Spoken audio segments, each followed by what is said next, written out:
Berikut adalah penjelasan dari morfologi. Pengertian morfologi. Morfologi adalah ilmu yang mempelajari tentang bentuk-bentuk kata, perubahan bentuk kata, dan perubahan makna yang muncul akibat perubahan bentuk kata tersebut. Pengertian morfem. Satuan gramatikal terkecil yang memiliki makna. Morfem tidak bisa dibagi ke dalam bentuk bahasa yang lebih kecil lagi. Berikut adalah jenis morfem, yaitu A. Morfem bebas. Morfem yang dapat berdiri sendiri sebagai satu kata tanpa harus digabung dengan morfem lain. Biasanya berupa kata dasar, contohnya pulang, pergi, kursi, dan kapal. B. Morfem terikat. Morfem dasar yang hanya dapat menjadi kata apabila bergabung dengan afiks atau dengan morfem lainnya.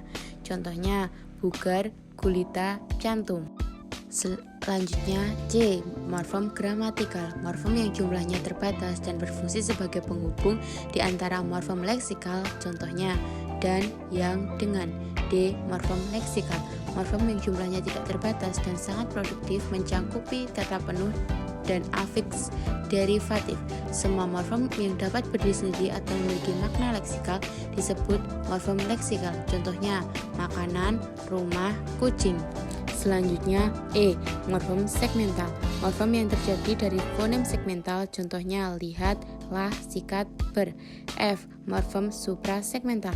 Morfem yang dibentuk oleh unsur suprasegmental seperti tekanan, nada, dan tempo, durasi, jeda. G. Morfem terbagi.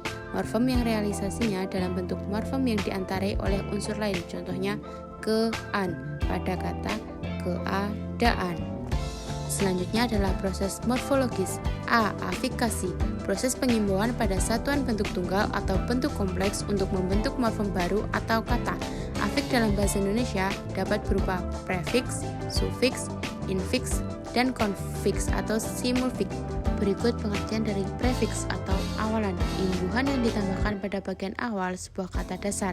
Jenis prefiks antara lain me, di, ber, ter, ke, pe, dan se. Contoh, me pada kata menghibur. Selanjutnya, ber plus renang menjadi berenang. Pe plus lupa menjadi pelupa.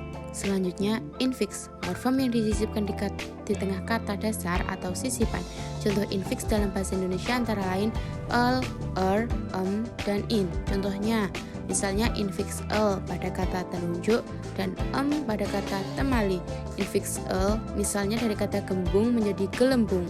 Selanjutnya, sufiks, afiks yang dapat diimbuhkan pada posisi akhir bentuk dasar. Contoh sufiks i, an, dan kan. Contoh sufiks an pada kata bagian menyatakan tiap-tiap.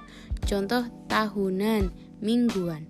D. Konfiks, dua afiks yang merupakan satu kesatuan. Misalnya kecamatan, pembukaan, perdamaian, persyaratan, dan peralatan.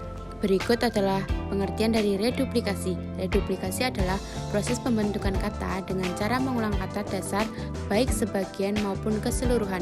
Ada beberapa jenis reduplikasi dalam bahasa Indonesia, antara lain reduplikasi seluruh, reduplikasi sebagian, dan reduplikasi perubahan fonem. Selanjutnya A. Pengulangan keseluruhan. Pengulangan kata dasar atau bebas tanpa penambahan apapun. Buku plus buku menjadi buku-buku bermakna banyak atau bervariasi. Lari plus lari menjadi lari-lari bermakna kegiatan yang berulang. B. Pengulangan sebagian. Pengulangan sebagian bentuk fisik morfem dasar. Bagian yang diulang bisa bagian awal maupun akhir. Daun plus daun menjadi dedaun bermakna banyak atau variasi. Tua plus tua menjadi tetua bermakna banyak atau bervariasi. Selanjutnya C. Pengulangan dengan perubahan fonem atau perubahan bunyi. Pengulangan yang menyebabkan morfem dasar mengalami perubahan fonem. Umumnya perubahan terjadi pada bagian kedua. Contoh sayur plus sayur menjadi sayur mayur. Fonem S berubah menjadi fonem M. D. Pengulangan berimbuhan. Pengulangan kata dasar secara keseluruhan dengan penambahan afiks baik pada bagian pertama, kedua, maupun keduanya. Contoh jalan plus jalan menjadi berjalan, jalan. Penambahan prefiks pada bagian pertama. Selanjutnya E. Pengulangan semu. Seolah-olah terlihat sebagai pengulangan, padahal kenyataannya merupakan kata dasar yang memang bentuknya terdiri atas dua kata. Contoh kupu-kupu, yang berarti seekor hewan bernama kupu-kupu. Berikut pengertian dari perubahan intern. Intern bermakna diri diri sendiri. Perubahan intern dimaksudkan sebagai pembentukan kata melalui perubahan pada bentuk dasar morfem itu sendiri atau regular verb. Perubahan bentuk ini dipengaruhi oleh waktu atau kuantitas. Perubahan intern umumnya terjadi pada bahasa yang mempersoalkan waktu dan kuantitas dalam proses pembentukan kata, misalnya bahasa Inggris. Selanjutnya, suplesi. Pembentukan kata secara suplesi sebenarnya hampir sama dengan perubahan intern. Hanya saja proses morfologis melalui suplesi benar-benar menghasilkan bentuk baru yang berbeda dari bentuk sebelumnya atau irregular verb. Perubahan bentuk secara suplesi kata tidak mempersoalkan kuantitas, melainkan hanya berdasarkan pada perubahan waktu, yaitu kini dan lampau. Berikut pembahasan tentang pemajemukan. A. Ciri-ciri kata majemuk. 1. Tidak bisa disisipi. Ciri kata majemuk utama adalah hasil katanya tidak bisa disisipi. Ketika gabungan kata tadi dapat disisipi tanpa mengubah maknanya, artinya gabungan kata tersebut adalah frasa. Contoh, kacamata tidak bisa disisipi menjadi kaca pada mata atau kata dari mata. Berarti ini adalah kata majemuk. 2. Tidak dapat diperluas. Kata ini tidak bisa diperluas dengan imbuhan berupa awalan atau afiks dan akhiran hanya di masing-masing katanya. Contoh kata majemuk, kereta api. Kata ini tidak bisa diperluas dengan imbuhan di satu kata saja. Contoh, perkereta api atau kereta apian. Apabila harus memakai imbuhan harus diletakkan di awal dan akhir untuk mengapit kedua kata yang membentuknya sehingga menjadi perkereta apian. Selanjutnya 3. Posisi tidak dapat ditukar. Ciri ketiga dari kata ini adalah kata-kata yang membentuknya bersifat tetap. Contoh, kata majemuk, angkat kaki, bermakna pergi. Kata ini tidak bisa ditukar menjadi kaki angkat karena maknanya akan berubah atau menjadi tidak jelas. 4. Tidak bisa ditambah dan dipisahkan. Unsur kata majemuk tidak dapat ditambah dan dipisahkan. Selanjutnya, perbedaan kata majemuk dan frasa. Mungkin hal yang paling sering ditanyakan soal kata majemuk adalah apa perbedaan kata ini dengan frasa? Keduanya sama-sama sebuah kata. Namun pertanyaan ini sebenarnya mudah dijawab apabila kita tahu konsep mengenai kata ini dalam bahasa Indonesia. Contoh bentuk meja hijau yang berarti pengadilan, kata majemuk. Sedangkan meja saya yang berarti saya punya meja hijau dalam sebuah frasa. Kalau kita ikuti konsep linguis struktural yang menyatakan bahwa kedua komponen kata majemuk tidak dapat disela dengan unsur lain. Selanjutnya, macam-macam kata majemuk. A. Endosentris atributif. Majemuk yang disusun dengan konstruksi sama dengan salah satu atau semua unsur pembentukannya. Kata-kata yang termasuk endosentris atributif adalah 1.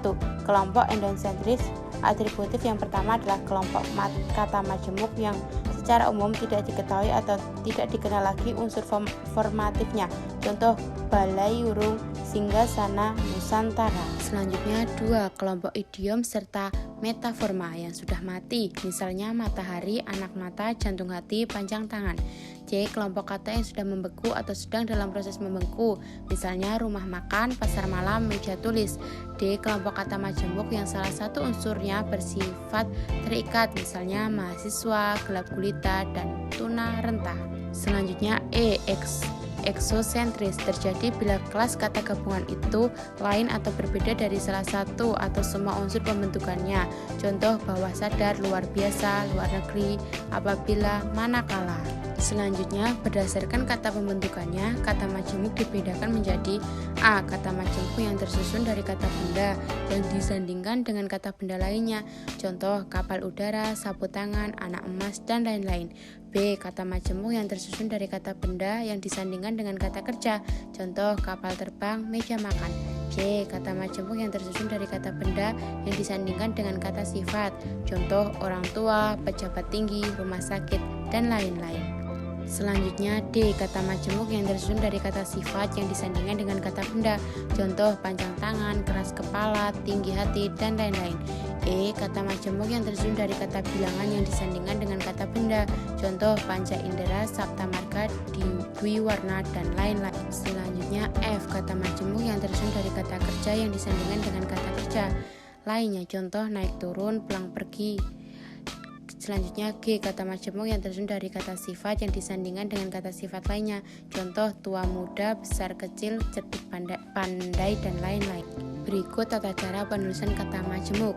Penulisan kata majemuk dalam bahasa Indonesia di tiap unsurnya bisa ditulis dengan dua cara, yakni dengan cara terpisah dan bisa dengan cara digabung. Bentuk dasar yang digabungkan ditulis gabung disebut kata majemuk senyawa. Contoh kata majemuk senyawa: duka cita, sukacita, matahari, kacamata, sapu tangan, segitiga. Kata majemuk tidak senyawa contohnya kereta api, buah tangan, rumah sakit, dan lain-lain. Berikut makna kata majemuk dibedakan menjadi dua.